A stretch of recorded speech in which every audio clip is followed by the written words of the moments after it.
Let's talk about how to use your temperature-controlled crisper and pantry drawer. This drawer has its own air feed, which allows it to have a different temperature than the rest of the refrigeration compartment. This temperature control drawer is the second drawer from the bottom.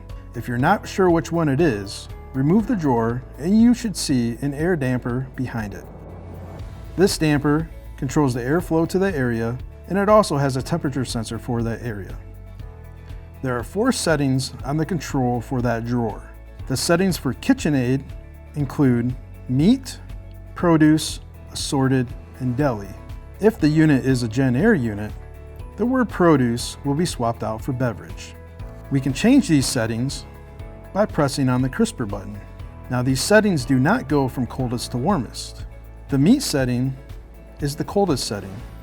This setting can be used for defrosting frozen meats or other things that need to be defrosted in the refrigerator. The produce or beverage setting is the warmest setting. This can be used for everyday vegetables or fruits and beverages. The assorted setting can be used if you keep different items in the same drawer. And the deli setting can be used for deli meats and cheeses and other non-produce items.